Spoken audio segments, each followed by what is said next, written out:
안녕하십니까. 인생치과 만영의 김mon경입니다. 원장님, 치과 치료가 굉장히 종류가 여러 가지가 많잖아요. 네네. 그럼 원장님께서 생각하시는 치과 치료마다의 이런 등급과 또 난이도 이런 것들도 좀 있을까요? 등급을 매기자면 우리가 S 등급이 가장 좋다. 그리고 아니면 A, B, C 한 4개 등급으로 제가 생각하는 장점과 단점을 기인해서 각 치료의 등급을 제가 그냥 한번 가볍게 매겨보도록 하겠습니다. 그럼 먼저 제일 처음 레진 치료. 레진 치료는 저는 A라고 생각합니다. 이유는 치과에서 정말 혁신적인 기술이 딱 2가지가 있다고 하면 레진의 개발과 임플란트의 발견이기 때문에 레진은 정말 장점이 많은 재료라서 우리가 앞니나 아니면 어금니 쪽에 충치가 있을 때 그 극소수 딱 부분만 정확하게 마치 타겟팅을 해서 상대적으로 손쉽고 빠르게 비용은 또 저렴하게 이렇게 받을 수 있는 치료이기 때문에 저는 레진에게 A를 주겠습니다. 그럼 그 다음은 인레이. 인레이는 B등급으로 하겠습니다. 이유는 뭐냐면 사실 우리가 인레이를 하는 경우는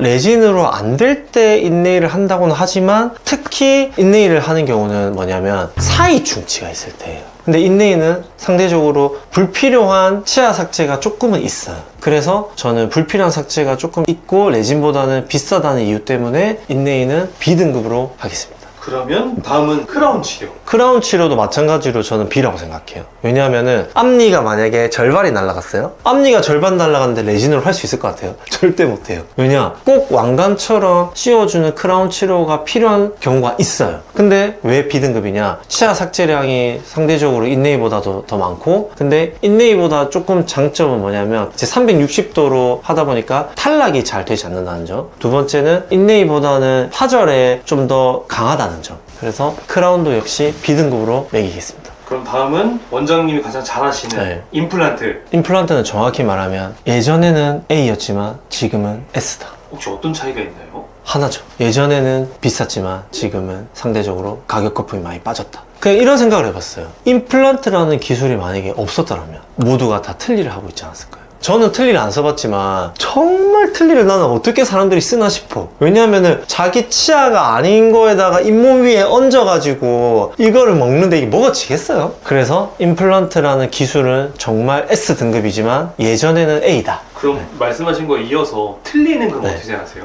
틀니는 D가 있다면 D를 주고 싶어요. 왜? 틀니의 장점은 없다고 생각해요.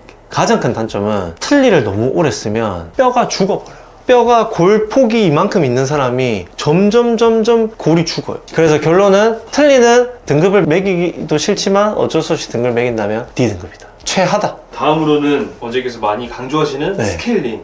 스케일링은 S등급이죠. 우리나라처럼 이렇게 1년에 한 번 보험으로 스케일링을 권장하고 권유하는 나라가 몇 개 안 돼요. 아마 없을 수도 있어요, 스케일링. 그 정도로 진짜 정말 좋은 치료니까 나라에서도 권장을 하겠죠. 그래서 1년에 한 번은 꼭 스케일링을 하시고, 그리고 제발 스케일링 하고 나서 치아가 더 시리다, 아니면 스케일링을 하고 나서 내 치아를 다 갉아먹었다, 스케일링 하고 나서 여기 구멍이 생겼다, 이런 말씀 이제 안 했으면 좋겠어요. 스케일링은 절대 치아를 갉아먹는 치료가 아니다. 원래 본인의 뼈 상태가 낮아져 있었는데 음식물이라든지 치태가 끼었던 그 공간들이 깨끗해지니까 그런 블랙 트라이앵글 공간이 보이는 거고, 그리고 치석이 과민증을 유발하는 잇몸 경계 부위에 있다가 그 치석을 제거하면은 그 일시적으로 치아가 시린 거지 오히려 잇몸은 더 튼튼해지고 건강해질 것이다. 그래서 스케일링은 저는 무조건 S등급을 드리겠습니다.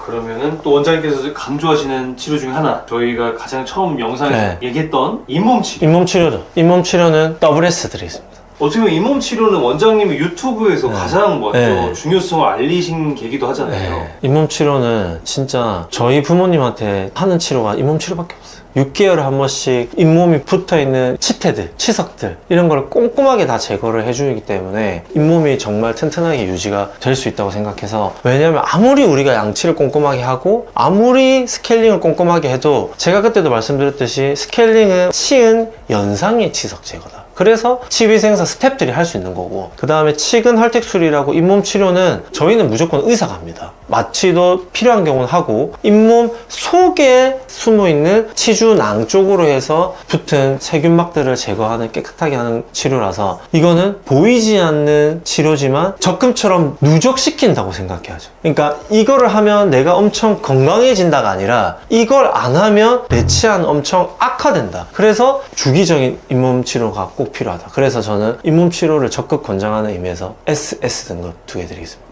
그러면은 다음에는 이제 교정 치료, 치아 교정. 교정 저도 물론 받았습니다만 교정 치료는 저는 그래도 A는 되지 않을까 싶어요. 왜냐하면 치아 배열을 제대로 잡을 수 있는 치료 중에서 유일한 치료죠. 교정은 뭔가 마치 독단적으로 떨어져 있는 스페셜리스트. 저는 교정 치료가 꼭 필요한 사람한테 했을 때 정말 앞으로 삶이 좋아질 수 있게 예뻐지면서 치아도 골아지고 그때부터 인전면 충치가 생기지가 않아요.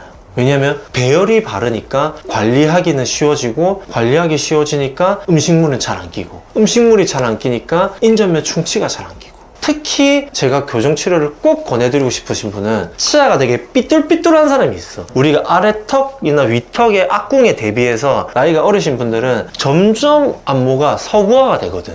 턱이 작아. 대비해서 치아는 크단 말이에요. 그러면 치아가 내 턱에 다 들어갈 공간이 없으니까 이렇게 삐뚤삐뚤삐뚤해진단 말이에요. 그러면은 사이 충치가 엄청 많이 생겨요. 본인이 맨날 치실하고 관리를 잘 한다 해도 순간적으로 딱 치아가 붙어있는 그 면이 접촉되어 있는 곳에서 충치 유발균이 있거든요. 그런 균들이 엄청 빨리빨리 왕성하게 세균이 증식할 수 있단 말이에요. 그래서 치아가 내가 삐뚤삐뚤 하신 분들은 오히려 저는 미니시 하기보다는 교정치료를 많이 권유드리는 편이에요. 그래서 교정치료는 제가 생각했을 때 A등급이다. 그럼 이어서 미니 씨 말씀하셨는데 네. 그럼 미니 씨는 몇 등급인가요? 미니시는 A등급이 될 것 같아요. 교정과 어떻게 보면 비슷한 맥락이긴 하지만 교정이 할 수 없는 치료를 또 할 수 있죠. 왜냐하면 치아가 벌어져 있는데 2년 6개월 동안 철길 깔아야 돼요. 아니면 인비절라인 뭐 투명장치 교정장치 있다 해도 그거 맨날 꼈다 뺐다 불편하잖아요. 근데 요즘에 미니시는 뭐다? 하루 만에 딱 끝! 엄청 신속하다, 빠르다. 근데 단점이 있죠. 비싸죠. 그래서 미니시 치료는 가격적인 측면 때문에 조금 부족한 A등급을 드립니다. 그럼 이제 마지막입니다. 네. 마지막으로 치아 미백. 치아 미백은 저는 무조건 S를 드리겠습니다. 왜냐하면 저도 매년 하는 치료지 않습니까? 왜냐? 정말 간단하고 전혀 손상 없이 치아의 색상을 한 톤에서 두 톤까지 하루 만에 올릴 수 있는 좋은 치료라고 생각되기 때문에 저는 매년 치아 미백을 하고 있습니다. 그리고 치아 미백은 수가도 저렴하기 때문에 환자분들이 부담 없이 치아 미백을 했을 때 하루 만에 드라마틱하게 효과를 보는 측면에서 저는 치아 미백은 S등급을 드리도록 하겠습니다. 오늘은 치과 치료에 대해서 제가 생각했을 때 환자분들이 이런 방향으로 치료를 잘 받았으면 좋겠다, 이런 의미에서 또 재미삼아 이렇게 등급을 매겨봤는데 이건 순전히 제 생각이고 가볍게 들어주시면 감사하겠습니다. 지금까지 여러분의 예생치과 마린이었습니다. 안녕.